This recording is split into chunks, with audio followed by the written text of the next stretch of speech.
Hello and welcome to the Rogue Sun podcast. Today it's not the Fantastic Four, but the Terrific Two, as Bash and myself are here to talk about the Eternals. How's it going, Bash? Good, good. We're looking fiery today as, there is love in the air because it's Valentine's Day, but there is also death and, and I don't know, all kinds of creepy stuff in the air. You would almost say the stench of post-apocalypticism or isness or whatever you want to call it. And that's because we've got the amazing Infernals one out today. We got to read this early, so we know what's happening, but we got the physical copy over there, which, by the way, we're going to give away a copy. You knew it. You guessed it probably. We're going to do it. I'm super hyped. Can't wait to talk about it. Yeah, we don't even have to let's just dive right into it. Really, this is a new book from Ryan Parrott, debuted today. We're recording on February 14th. Whenever we can find pockets of time to record to not piss off our spouses, it's difficult around this time. Just kidding. We have fantastic spouses. But anyways, yeah. Chapter 1, Bethlehem. We're just getting right into it. Noah Gardner and Ryan Parrott wrote this bad boy. And if you want a bit more of the background of this book, check out our 2 episodes ago. We did an episode. We did a interview with Ryan Parrott, and he had a lot of really good background info on this. So yeah, it's a hell of a book. We also have Hassan Otsmane-Elhaou. I butchered that, I imagine, Bash. But yeah, on lettering this bad boy, killing it. Good competition for Becca Carey, and we got Phonographics doing the logo. The legend, Michael Basuto designing and editing this bad boy, and Rich Folks doing the production assistance. So production artist. So yeah, this was a look at this team, because everyone on here, I mean, it's a hell of a book, and the art especially stood out to me this issue. What about you? Mm-hmm. Yeah, I talked about it with you before. I said it had a very Department of Truth-esque feel in terms of the aesthetic, and even like a Hellblazer kind of feel, like a Vertigo. It feels like a Vertigo DC book very much. And if you're a fan of Vertigo, this is gonna be right up your alley. Yeah. Yeah, John Pearson, honestly, I've not heard of him before, but I gotta say he's one of my favorite after this book, even just after one issue. I really love that abstract style, but on borderline like paint. It's obviously painted. It looks like, and even the coloring is incredible, and he's doing pretty much everything. We talked about it with Ryan. Lola Bonato is doing some of the finishes and some of like the flattening of the colors, but Noah Gardner of TV movie background. Ryan told us that he's a friend who's been involved in several different projects, especially in the movie and TV circles. This is his first comic book, and I gotta say, really strong debut from Noah Gardner. John J. Pearson continues to expand his resume. We've seen him actually on a Department of Truth book. He did Department of Truth issue 14, and he's done a few other books here and there, but this might actually be his first ongoing, if I'm not mistaken. If I am, please feel free to correct me in the comments. Either way, very excited to see more of this book. I did read it again today, and I even picked up the Martin Simmons incentive variant, not only because I believe in this book, but I just genuinely love it. I think it's going to be excellent. I hope it's here to stay. But without further ado, ladies and gentlemen, let's get into it. Yeah, I like when we talk with the writer and he points out the stuff that I clearly missed. Like, I didn't even notice that this was basically like what is it, Bethlehem, the birth of Christ, kind of like the opposite, right? Because we have the Antichrist, so it's like we got the manger, we have the setup, which I didn't notice, but it's nice when the person that writes it that tells you exactly what you're supposed to get from it. But this was really well done. The intro and the monologue was sweet too. Agreed. Yeah, I mean, I love like when books just thrust you into the when it's atmospheric, they throw you right in the middle of it. There's no need to like give you a Star Wars walking text, wall text or whatever. Just straight up throw you in the middle of it and let you embrace the world around you. I do love.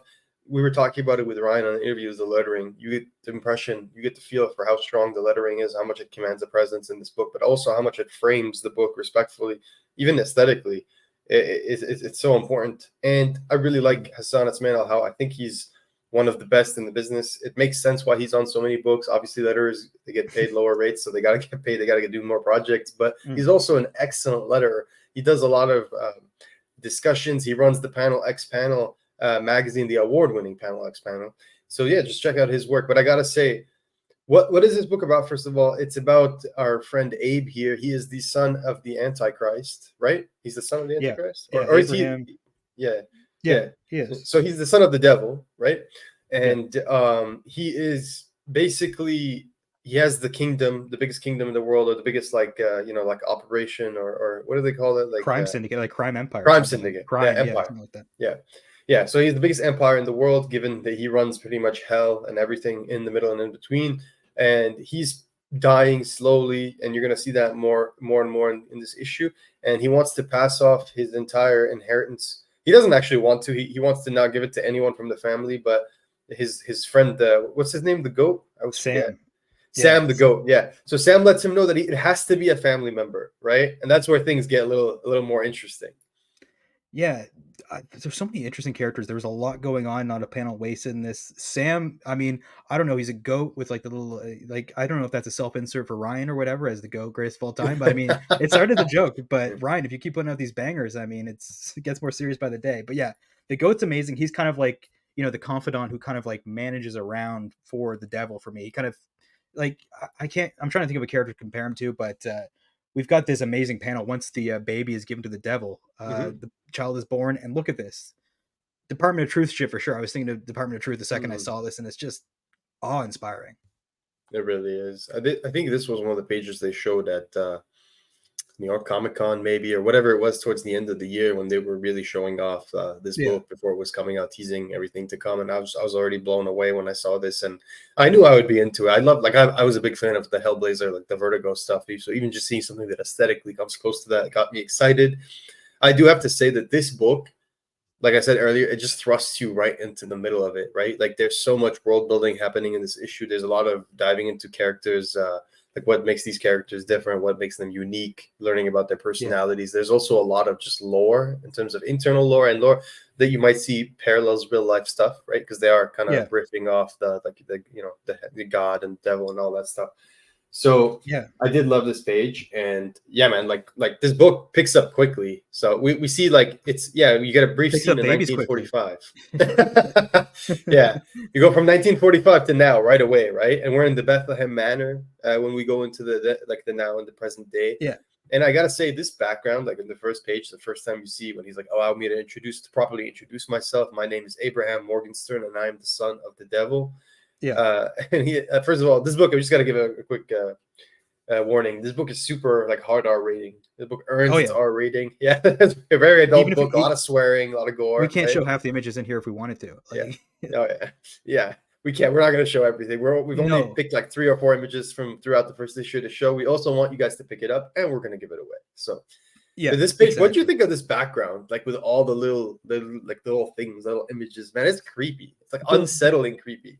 the page layout's amazing. First of all, like it all blends together so well, like Mm, seamlessly. Like it shouldn't go together as well as it does, and it just mm. does. And the backgrounds are all like stuff you would see in like ancient kind of like depictions of demons or whatever. Like, god damn, like 5 stars for Gryffindor. Like this is freaking amazing. Like I'm impressed. Like even like the perfect rendering of George Lucas there down where at the table there in the other page. No, it kind of looks like him. But yeah, no, this was freaking so well done. And we're in Florida, and when the devil went down to Florida apparently, and it's no, this is great. What about you?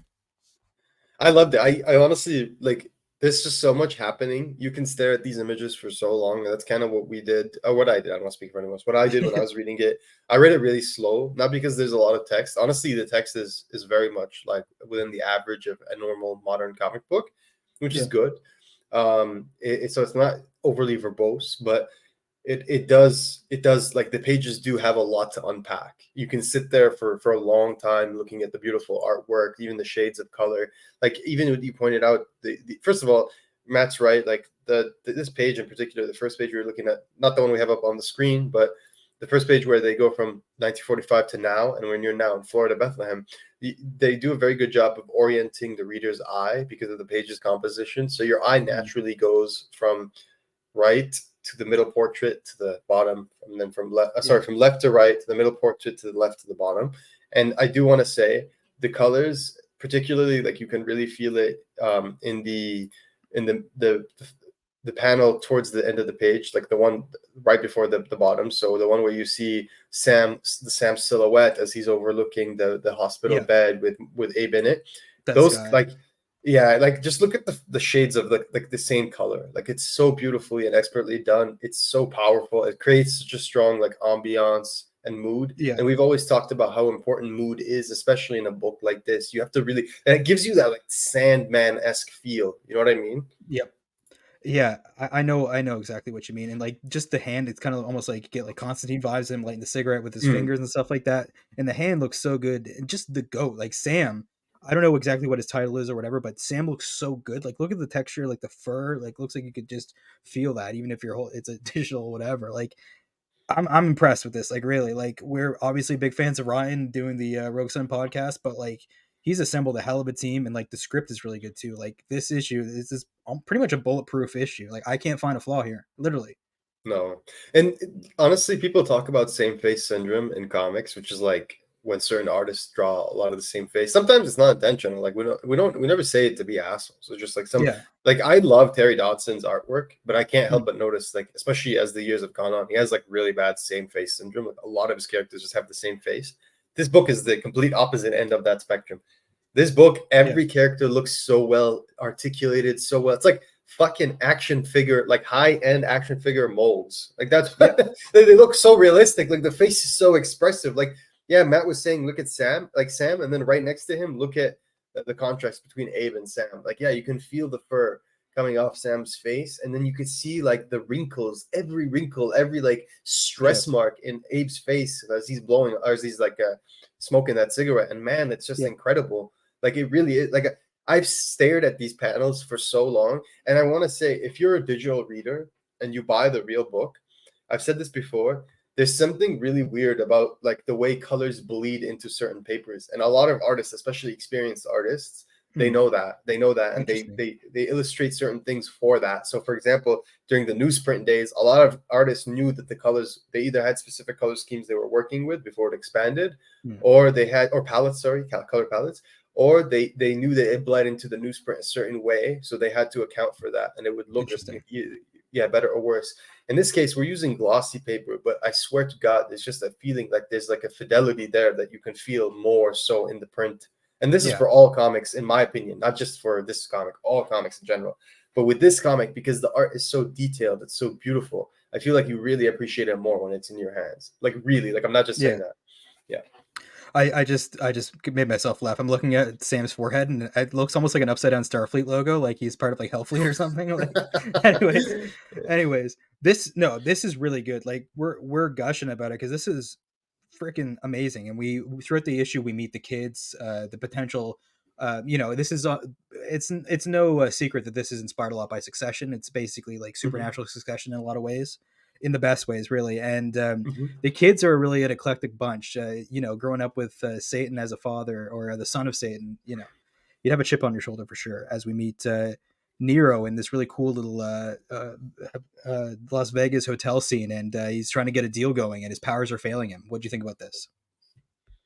Yeah, so I thought this was really cool because one thing I think Ryan and Noah do so well in this book is both world build, establish the entire story, and then very, very succinctly giving you insights into who the characters are. And sometimes they do it individually, and then they do it in an entourage way. So the Yeah, entourage way is when you see the family come back together, you see how they riff off each other and how how their relationships are. But also this part is what I like, because you're getting an impression of that before they come together. So yeah, here this is Nero, correct? yeah. Yeah. So here we're looking at Nero, and he's one of the sons. Is he the oldest? Is he the oldest one of the kids? I I don't think he know. I is, right? thought Jackal might have been older, if I had to tell, but who Hmm. knows when they were born and if they stop aging? Like, I'm not exactly sure on the ages. True. Okay. Well, yeah. So he's what they call the volatile narcissist, and Yeah, we'll see more of examples of why he is that like later on. Although I think this page, these up like 2-3 pages are a perfect example, because we see he's throwing a kind of a very, what's the word, like there's just debauchery everywhere, right? Like it's a party, like bras are off, pants are oh off, yeah, like deals are being done. It's very gangster. You see him come out, you see him talking to a gentleman, and he's clearly trying to mind control him. It's like a Jedi mind trick kind of thing, but he's yeah, using his supernatural powers. I thought that was really cool. I think it adds a lot more nuance to the story to show that, like, yeah, they're not just like necessarily troubled kids, but they also like are struggling with their own like journeys. Like this guy's trying to make yeah, it big, and he's clearly struggling to practice that power, to like dispense or use that power. And I like seeing it here. Like there's a sleight of, like, when you see someone do like a spy thing, it's like a sleight of yeah, hand or something. Here yeah, there's like a sleight of a spell. There's colors and like little like things that come out, but you see he failed it. and even the guy Yeah. laughs at him. I love like he just walks out of the the pool Naked. just bare ass. The woman's like holding the towel for him. He's like, "Come here," you know. But that face Yeah. he gives him, you know what I mean? Like, no, run along and Yeah. tell your daddy if he wants my soul, he better come and get it himself. I love, I Yeah. first of all, I love that line, and then I love the reaction from Nero right after. It's like Yeah. pure rage. You can just see it in his eyes. He's just so mad. You know what I mean? Yeah, the depiction of the failed mind control thing was really well done with both the text box and like the page. It's like you can, it's so hard to depict, and they nailed it.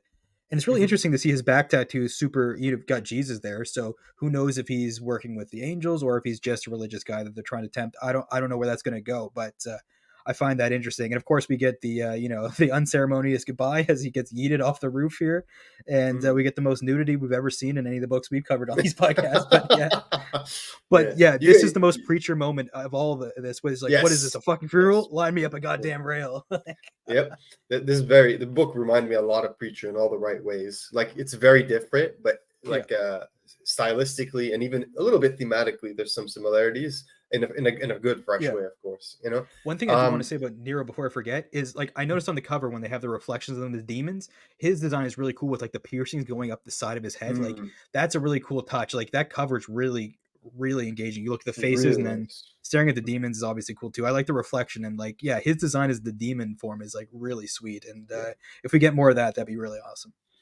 Yeah. Oh, yeah. I mean, what one thing I love is like, first of all, the lettering is amazing. Like the ha ha Hmm. ha laugh with the little like Yeah. squiggly lines, and then going to a more coherent sentence, which is when he says, and we won't say a lot of dialogue because again, we want you guys to read this, but I love this. I love this line. It stuck out. It says, "Nice try, son, but if you want to mind fuck me, better make sure you can get it up." And I'm just like, this guy is so vulgar. Like, he's just so like pushing his buttons. He doesn't give a shit what kind of reaction he's gonna get, and that was his mistake. But I do want to say, I like that they color mindfuck because it makes you think Yeah. like it's like a thing. It's not like he's not just being derogatory. It's like a thing Yeah. they do. Kind of like when you're watching The Matrix and they're like, you can bend the spoon. You know what I mean? Like you're Yeah. at first when you watch that, you're like, what the fuck? But then when you see it happen with the Oracle and all those characters, you're just like, okay, there's something more to this. This is kind of like what this world is like. And this reminded me of that for this book. I loved it. Yeah. I do love the use of silhouettes and the lack of colors to Yes. to to like to emphasize certain things. For example, in the next half page when Nero pushes the guy off the building and Yeah. he's just falling. I love how you see them silhouetted out, and I love the screams at the top. And then you see freaking Nero turn around covered in his tattoos and his big dong. And he's just walking towards all these like naked women, and he's just like, "What is this? A fucking funeral? Line me up a goddamn rail." And I'm just like, man, like this is gonna be like if that was a scene on TV, people would love it. You know, like that was they'd Yeah. be cheering. They'd be Oh like, yeah. "Oh my god!" So it's a He couldn't great get it setup. up, I but he love sure that. can put you down. That's for sure. There, Yeah, Jesus. But yeah, yeah, no, that's a it was good one. badass. A lot of this, I felt like I was watching an HBO show. Like I can easily see this Yes, get picked up by like a good network that would like yes, let this go. Like oh, it yes, was so good. And yes. let me go to Nigeria, and it's redacted. I really with Jackal. I read this issue 2 times. I didn't notice this was Jackal. That's how poor my reading comprehension skills can be sometimes. But now I know it's Jackal. And this page was so amazing. Like this, I love this like back and forth between these two, the Nigerian soldier and Jackal, and then the page below where you have the men walking, like the five guys walking in the white. The ground is all white, and then there's the boat going in the background. Like that reminded me a lot of like Department of Truth, that kind of like Yes, secrecy and like kind of stuff, yeah. and in all the best ways. Like I can Mhm, picture most of this book. I like it sticks with you. mhm. It's just they nailed it. They really did, and even the guy's face, like the general he's talking to, he just seems like very corrupt. Like this almost seems like Yeah, some militia or something. And like it looks like he's like, if I didn't think any better, I think you were trying to end this conflict, not inflame it, which I love. That it's almost like this guy yeah, being the son of the devil, being yeah, like in the biggest criminal empire in the world. He's like playing both sides like a typical asshole. Like there's yeah, no sides, baby, there's just profit, kind of thing. I yeah, do want to learn more about his field operative background. I find that like really interesting, especially since like in this particular case it really does seem like he's trying to like calm down the flames instead of like yeah, like provoke it yeah. even more. Maybe Like this what if guy you is rebel? like yeah, A rebel. like a good Sith kind of thing, Yeah, you know exactly. what I mean? That's Yeah. interesting. How do you be a good person when your dad, when you're literally everyone in your family are demons, right? I think that's interesting. And I like how we have a lot of road to travel here. We have the war kind of aspect where you could have like the demons dealing with that. and also in Hollywood or Vegas where you have Nero dealing with, like, I don't know, he's like an agent or like a producer or Yeah. something. There's so many places to go, and I'm sure Ryan and and Noah there at their experiences of people in LA or wherever with these plots and producers and studio executives. So I think there's a lot of fun that can be had with the Infernals. Yeah, I also love. I think this is very important, but like since we're in Africa now, and specifically we're in Nigeria as opposed to America, and specifically I believe it was Las Vegas with Nero. I love the distinction in the colors. Like the Africa specific, sorry, Nigeria. You look at the background and you see it's much more. It's a jungle-esque background. We have like palm trees. It's much. Yeah, There's not as the color. There's colors are very different because we're not. There's no like backlight from the city. There's no yeah, huge buildings. No, it's just a very serene, like jungle-like area, and I really like the emphasis in the different backgrounds. I think it adds more to the flavor of each character, right? yeah, So I thought that was cool. I love this. I love where they show you what like one instance of what Jackal's powers are when you see mm. him change from the The like a shapeshift. old man military, like almost like a general, to like a young dude, right? Like he Yeah, completely shifts. Yeah, and I love how all they did to emphasize him using his powers is change the colors of the one panel, and so the sequencing, your brain immediately just interprets it, and that's so masterful, like so simple yet masterful.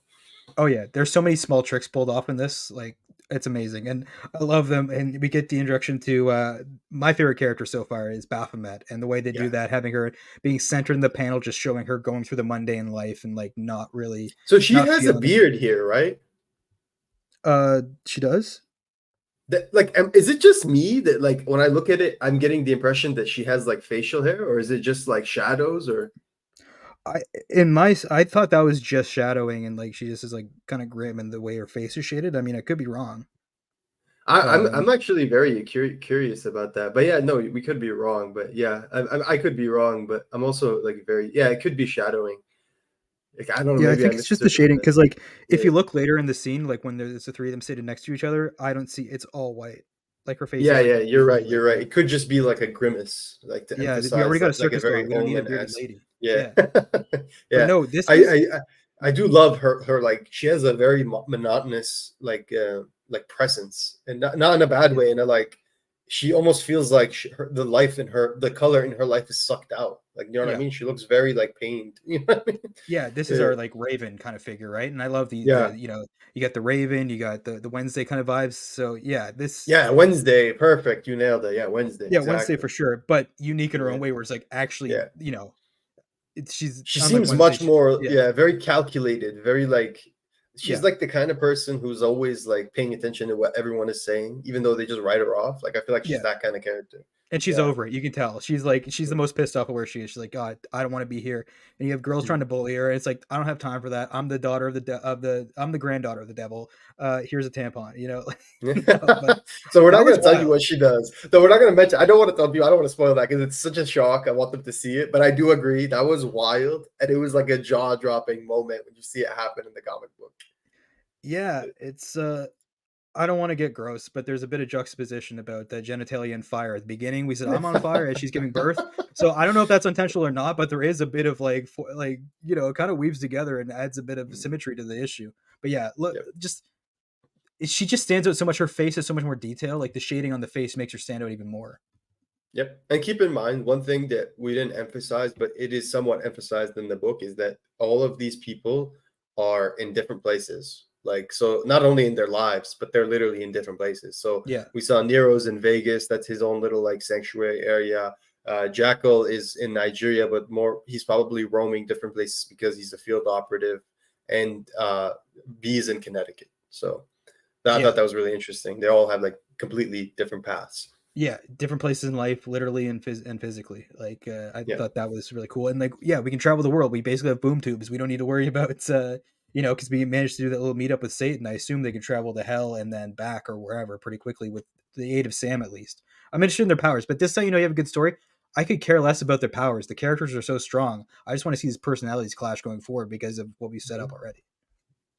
And in the next page, you get maybe the most jaw-dropping page in the entire issue. It's a gorgeous splash page of, I think this is the devil. I think this is like Abe's dad, because at this point of the story, Abe is dreaming. And as you can Yeah. see the captions, he says, "I know you're there, old man." And you can see the body of Abe, like that silhouette slowly following, cascading through like the depths of hell. And he says, "I can see you through this damn sulfuric haze. I feel you lurking in the brimstone, the great Mm. serpent. Get down off your throne, coward." And then you Yeah. see, I just want to say, those panels like blurring together as if to signal that someone is talking to Abe in the real world, like while he's sleeping, but it's interrupting his dream. Mhm. Yeah. That is masterful. That is the kind of shit people just write off when they're reading these books, but they don't understand how much craft goes into that. And Yeah. that's why you see Hassan Otsmane-Elhaou on every fucking book, because he's that good. Yeah, like he's that Yeah. good. Like that is amazing. Okay, I Yeah. just want that is amazing. Yeah, the overlap is a really, really nice touch. And like this whole thing, and it could be this could be literally like his dad poking through into the dreams, or this could just be the manifestation in his head and not exactly what the devil looks like or his dad looks like. There's a lot of play here that we can work with visions and dreams, and that's before we even get to the angels of it all. So I think, yeah, this was masterfully done. And even this page, look at the background. Like you see the souls and someone's Mhm. crucified. Even like that's how crazy this book is. Like I've read it 3 times, didn't even notice the crucifixions in the background and stuff. Like that, like there's so John much going Pearson, man, on. he's Yeah, slaying. You yeah, remember the name, John Pearson. Remember the name. Like I'm not gonna forget that name anytime soon. And I'm going to be seeking out more of his books yeah. because I love this stuff, Got the man. last name because This he has is no peers, son. Seriously, And yeah, like no, I'm and kidding. we haven't mentioned Noah Gardner as much, but Matt and I were big fans of snappy dialogue, especially organic snappy dialogue, not like forced where you're trying to make people laugh every fucking like Yeah, sentence or page. No, when yeah, it comes up naturally, and I think we've talked about it in books like Midlife, where it has really good snappy dialogue. I mhm, think this book has excellent snappy dialogue as well. Like me and Matt, we mentioned the line earlier from the rail, right? The line with the cocaine and everything. yeah, And then here as well, like just the captions as he's dreaming. Noah Gardner, like you would think that he's a man who's done several comic books if you're reading this book. Like you wouldn't think this guy's new to comics. He's doing an yeah, amazing job. I'm writing this with Ryan Parrott. So really, yeah. like this book is really fucking good. Like it's really, really good. I can't emphasize that enough. Yeah, and it's very cinematic, right? Like it feels like you're Mhm. watching watching an episode of television or a movie. Like an episode of a prestige television show. Like this feels like that. And we spoke with Ryan. He said he's going to do 5 issues are planned right now, so he wants to do like 5 issue maybe Yeah. arcs No, they as said opposed they to. said they finished five. I think they Hmm, said there's 10 at least or 12, but their five are already done. And they said the okay, first arc is five, not six okay, issues. so there Yeah. we go. So I like that they're Yeah. doing what they want to do. It's not like, all right, we need Yeah. 6 for the floppy. It's like this is the story I have to tell. These are the issues I want to tell it in. Like it's well done. Like, and this is the result. It's fantastic. Really good stuff. So yeah, as we continue through the book, we see that here, let me just pull up my page. Mm. Yeah, as we continue through the book, we see it's like I don't know where my page went. Oh, there he is. All right. So yeah, book continues. Now Abe is back in reality. At this point, he's awoken again by who is this? I don't think we got a name for his wife. I'm Oh, that's pretty his sure. wife, right? Is he tripping there, or is that actually her? I'm assuming that's actually her, right? Or Yeah. she does she just disappear later on? No, I Oh that no, is that's her. her. Yeah. Yeah. Yeah, Yeah. so yeah, that's when we get to see the whole like battle thing. Dude, this moment with this like I don't understand if like I need to reread this issue to like look at this Mhm. specific moment more when he's talking to the Miss young Endo. lady, the Yeah. IT young lady, right? She's like from some sort of IT company. She's Yeah. trying to help him improve his numbers or some shit. Yeah, and he's like she's like our merger will retrofit your entire infrastructure overnight. Welcome to the 21st century. There's a hint of condescension in the way that she talks to him. You know what I mean? Yeah. Almost like It is. like he's in the past, like stuck in the past. And there's new guard, old guard stuff, and it's interesting because he's is disappointed about her predecessor's unexpected retirement, and with the tea and stuff like that, I almost think like she poisoned his drink or something like that, or did something. Like, I don't know if it's a tea specifically, but I got the impression that she killed him or led to his downfall somehow, so she could take over. Yeah, Also, she could be aligned with the angels too, for all we know, or the other side. That was also a kind of the vibe I got from her because she's so tech based, and I don't know if technology. I don't think it's going to be a heavy theme, but I think that it is. To me, it's associated more with the angels so far, but I think that might yeah, change. yeah. Maybe that's what the part I missed is that maybe he sniffs out that she has something to do with the angels. That's why he's kind of reluctant. But yeah, like the deal falls apart completely. And not only does the deal fall apart, but like Abe like puts her in her place, just like shits on her completely. Even changes his face to look like her face to like condescend to her. Points the Yeah, freaking cigar at her. It's a brutal. It's like a scary, like brutal scene. And that's when you see like, nope, there's no deal, baby. And that's as she's leaving. The Sam tells him, well, that was unwise. And he's like, got no one but yourself to blame, Sam. You told me to think about my legacy. I'm gonna hack. And then you hear the girl. What she's saying? She says, "I'm gonna hack off that fossil's shriveled nuts and shove them down his this too. tumor-riddled throat." It's just like Jesus Christ, right? And then she Yeah, says, "Get me back to the office." yeah. So The yeah, I pleasantries are mean, gone. yeah, no, it's God. This like he just made an enemy kind of thing. You know what I mean? So it'll be interesting to see how that comes back to bite them in the ass later on, and particularly interesting if it's going to be some sort of problem that he wants the kids to handle or approach, or maybe they'll just take it upon Yeah. themselves, or is it something that Abe is going to address? I don't know. Either way, all I know is he just made an enemy, and it was a brutal scene.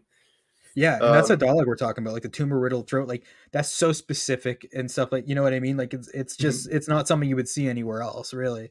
And No. then Abraham falls right after this meeting as Miss Endo flies away because he's dying. Right, he's using all of his strength to put on this show of strength for her because he knows she's coming for the business, and that's where you have to look your toughest. Otherwise, you're gonna get steamrolled or other companies or I don't know how this works, but that's how corporate takeovers happen a lot of times. It's like, oh, this person's older or senile, now it's my time to move in. So I really like how that was portrayed. And then we get the Mhm. police station with Nero. Yes. There's some really funny moments here, which I'm again not going to spoil because please read this book. It's great. But one thing I found really interesting is that this serves not to only highlight that this is a plausible world, like people aren't stupid, they see when this shit happens, but Yeah. also it shows you what happens when Nero is actually able to properly practice his power. Because in this case, he's able to somewhat easily influence the minds, or mind fuck as they called it, the police officers into believing what he wants them to believe. So Yeah. he just tells them like it's enough, like everything's good, you need to leave. And he's like, well, good enough for me, no foul play here, just a case of bad luck. And they leave. And that's when you see that Sam is starting to make the roundup calls. He's doing the Nick Fury thing and going to the Yeah. to the people, trying to assemble the team, telling them that it's time to come back home. And that's Yeah. where you get the next page, which I think is like, first of all, I actually think I want to pull this page up because it's gorgeous. Wait a sec here, With but the three siblings sitting next to yes, each other. Yeah. yes. It is very distinct, right? The black and white of it all, and seeing them interact. These are our candidates, right, to carry on the legacy Oh, of Daddy Dearest. yep. And And hmm. it's really good. Wait one sec. There it and is. there's no love lost. Like the dialogue between them, they're so shitty to each other. Yeah, like you can almost see that the moment they're all left together to their devices, the colors suck completely out of their room. You get a really cool idea in this moment because sorry, great black discourse going off. Yeah, you get a really cool moment here because you can see that everyone's kind of like you get to see what their personality is like. So everything you see described in the solicit, I feel like is true here. You see the volatile narcissist in Nero. He's such a dick. He's talking like, very. I feel like he thinks he's the alpha. You know what I mean? Like that kind of And he thing. started it, right? Like I Oh wonder yeah, if Jackal and B would get along more if he wasn't there in the middle, like starting shit, because he just starts off immediately going full aggro. yeah. I love like the dynamic where it's just like he's just talking shit, and then Jackal's like, "You got something on your nose," and then B's just like laughing in the corner.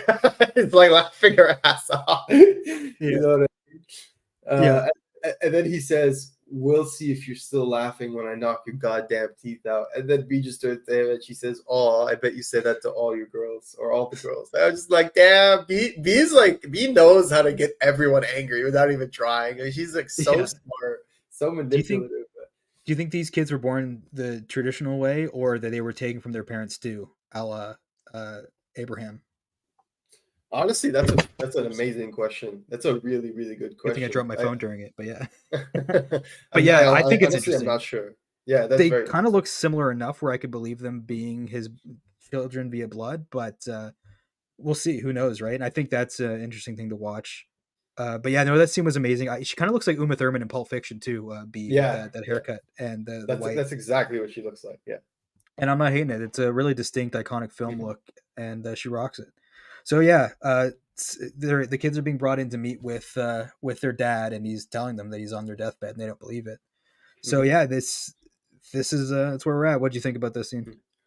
I loved like the little glimpse into the house. I always love like seeing things, visualizing them.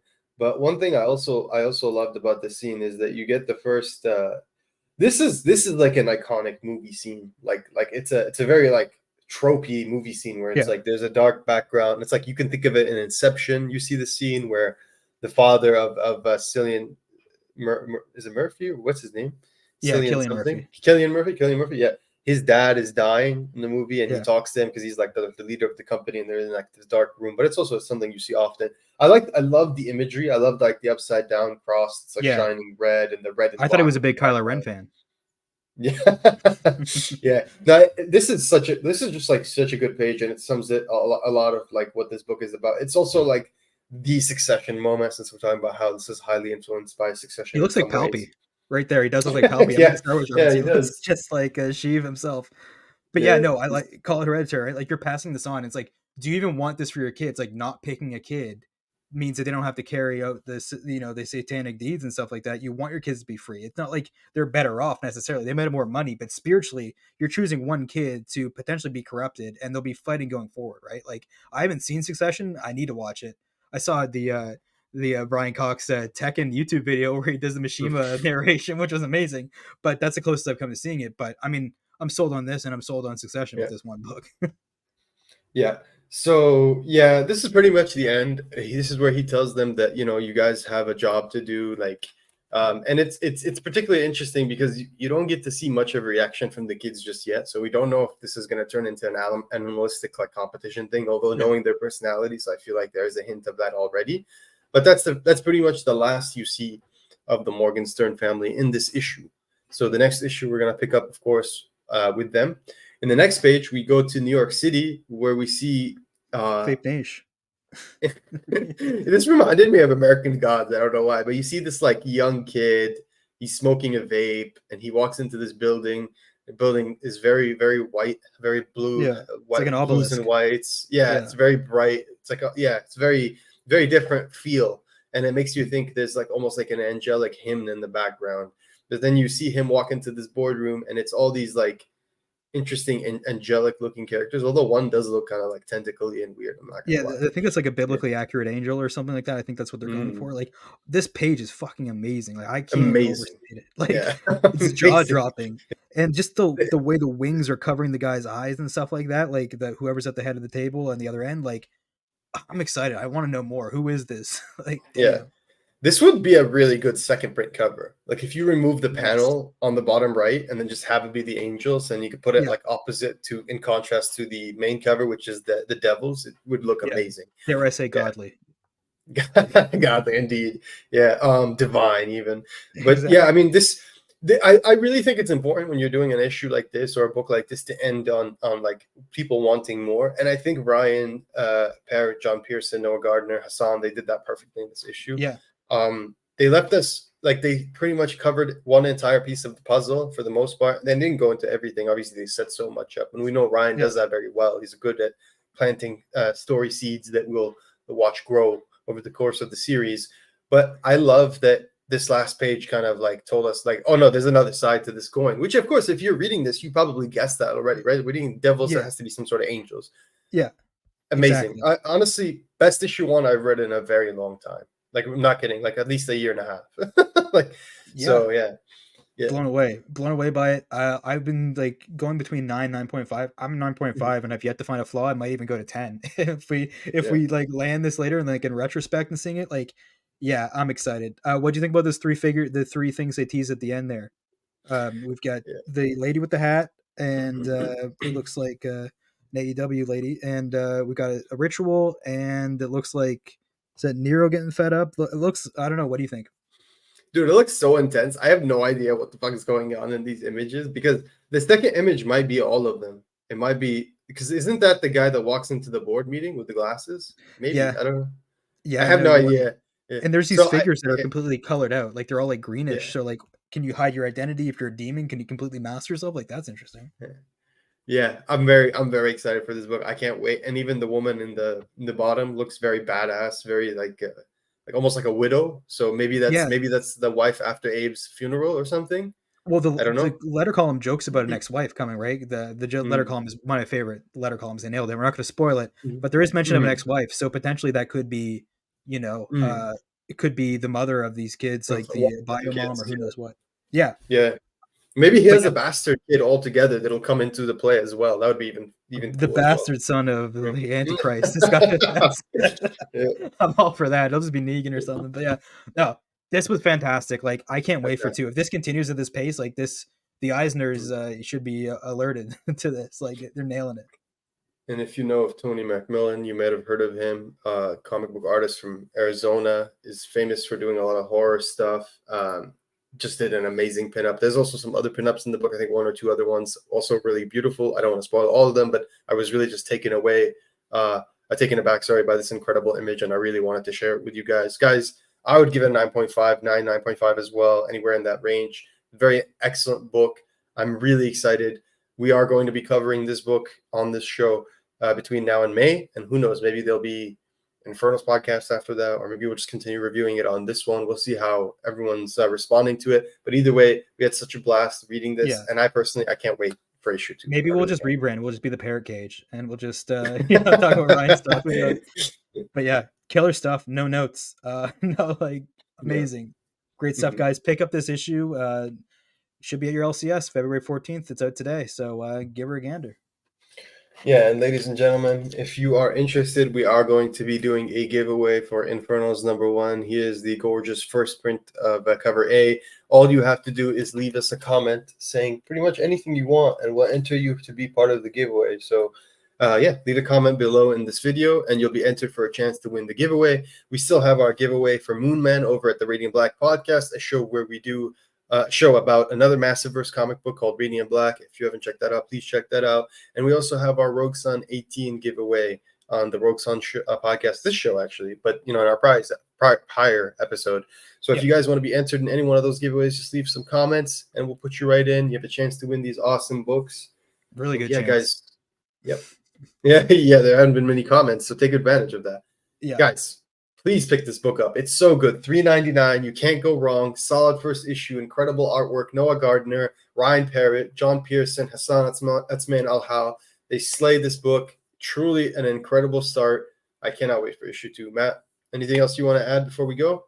No, I mean, it's been fun from the Infernal Red Boys here, not the Infernal Girl. I just butchered my whatever I was gonna say, but no, I'm pleased. Like, you get an early copy of something and you're like, oh well, I hope it's good. Like this, we were blown away. This was fucking Blown away. sweet, and it's always nice to get new properties that are just like killer inspired and everyone's just killing it. Everyone in this book like nailed it and put in their best effort, and you can tell.